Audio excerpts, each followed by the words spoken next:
Welcome to day 206 on the trail. We have three readings for today from Mark chapter 9 verse 30 through 10:12, 2 Samuel chapter 21 verses 1 through 22, and 4th Maccabees chapter 1 verses 1 through 12. Since we have spent most of our time focusing on the Gospel of Mark recently, we have not had much time for 2 Samuel. In our next year-long expedition along the trail, we will spend time exploring the passages that we missed this time around. Therefore, over the course of 3 to 4 years, we hope to have covered each of the passages that we are reading together. But for today, I want to briefly highlight a couple of themes that are being developed following David's victory over Absalom. First, we notice that although David is successfully reestablishing his throne, we also see foreshadowing of the upcoming division of Israel into two nations: the 10 northern tribes, which will become known as Israel or Ephraim, and the 2 southern tribes, which will be named after the larger of the two tribes, Judah. From 2 Samuel chapter 19, verse 43. But the people of Israel answered the people of Judah, "We have 10 shares in the king, and in David we also have more than you. Why then did you despise us? Were we not the first to speak of bringing back our king?" But the words of the people of Judah were fiercer than the words of the people of Israel. We also see this strife among the tribes in the revolt of Sheba. From 2 Samuel chapter 20, beginning in verse 1. Now a scoundrel named Sheba, son of Bichri, a Benjamite, happened to be there. He sounded the trumpet and cried out, "We have no portion in David, no share in the son of Jesse. Everyone to your tents, O Israel." So all the people of Israel withdrew from David and followed Sheba, son of Bichri. But the people of Judah followed their king steadfastly from the Jordan to Jerusalem. Finally, we should pay attention to the acts of Joab. Previously, Joab had killed Abner, who had made peace with David, but had killed Joab's brother in battle. Now, Joab will kill Amasa, who was the leader of Absalom's army, but had recently been placed in charge of David's army, thereby replacing Joab. It would appear that David, by giving Amasa such a powerful position in his government, was attempting to heal the division caused by Absalom's coup and bring unity among the tribes of Israel. From 2 Samuel chapter 19, verse 13. And say to Amasa, "Are you not my bone and my flesh? So may God do to me, and more, if you are not the commander of my army from now on, in place of Joab." However, despite being a cousin to Joab, Joab slays Amasa while he is leading David's army to quell Sheba's rebellion. Was Joab jealous and angry that Amasa had taken his position? Or was he concerned that a former supporter of Absalom might turn against David? We are not sure about Joab's motives. However, it is clear that despite David's return to Jerusalem, there are problems brewing in David's administration and his kingdom. Today we start 4th Maccabees. Therefore, we begin with a few words of introduction. The book itself is divided into two sections. The first section is a discussion regarding the superiority of reason over the emotions and its compatibility with the Jewish law. The second part of 4th Maccabees reviews 3 examples which support the viewpoints given in part 1. These examples will be familiar as they are based on stories from 2nd Maccabees. Now, most scholars place the authorship of 4th Maccabees to sometime in the 1st to 2nd centuries AD. However, the author is unknown. Now, the overall purpose of the author seems to be the encouragement of the Jewish people to strictly observe the law, even in the most dire of circumstances. And to make this argument, the author relies on Greek philosophy and rhetoric. In our reading from Mark's Gospel, we see a shift.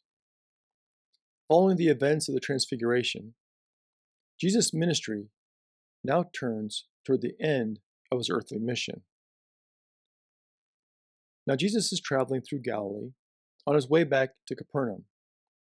But this trip seems different.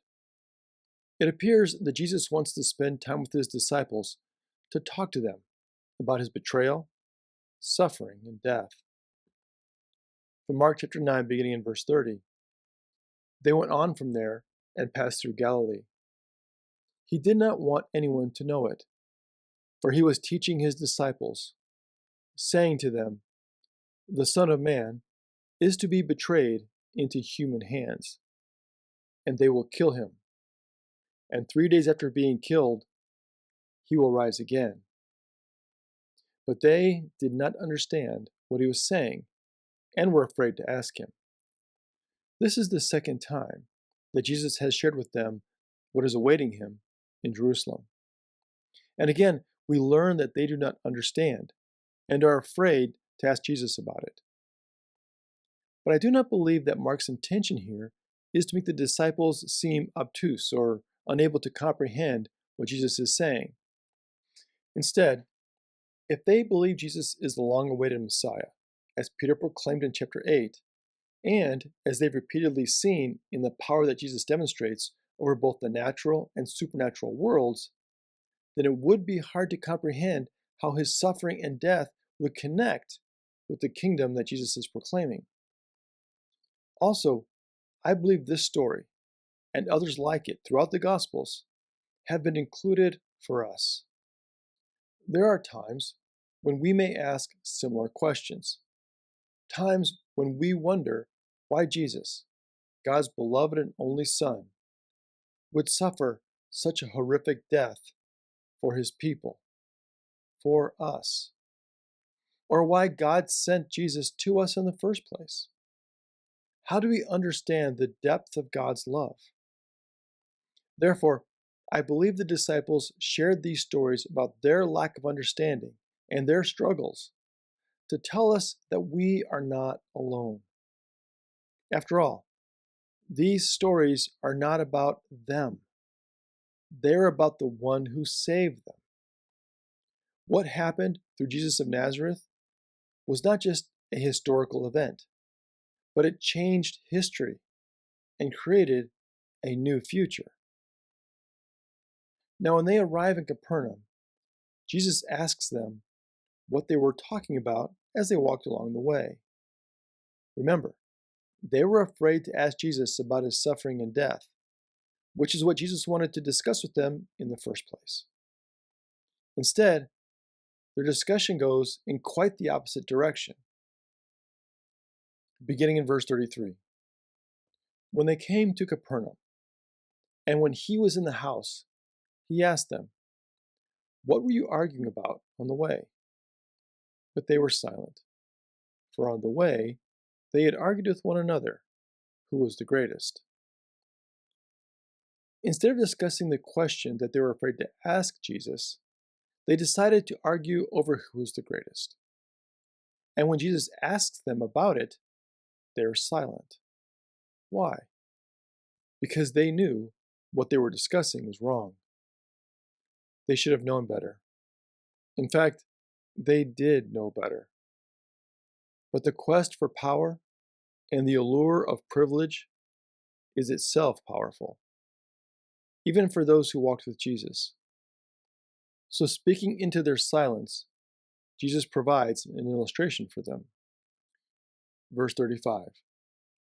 He sat down, called the 12, and said to them, "Whoever wants to be first must be last of all, and servant of all." Then he took a little child and put it among them, and taking it in his arms, he said to them, "Whoever welcomes one such child in my name welcomes me. And whoever welcomes me welcomes not me, but the one who sent me." This is not an unfamiliar saying from Jesus. The first must be last. However, this does not mean that we should strive to be last and to serve others only to become first later. If our service to others is only a means to get ahead or to meet our own selfish goals, then we have missed the point of this statement from Jesus. Being first is not a reward, but an attitude. Being a servant is not a means to an end, but an identity, a way of life in the kingdom. One last point here. When Jesus takes a child into his arms and says, "Whoever welcomes one such child in my name welcomes me, and whoever welcomes me welcomes not me, but the one who sent me," this may not have the same impact today as it did for the disciples. This was not a statement about childlike faith. Instead, Jesus is illustrating his statement on service and humility. In this period, children were held of little regard. Therefore, by embracing a child, Jesus is demonstrating what it means to be last of all and servant of all. In welcoming those who are the least in this world, we welcome the King and ruler of the entire universe, the one who is first of all. Thank you for joining us today. Until next time, stay on the trail.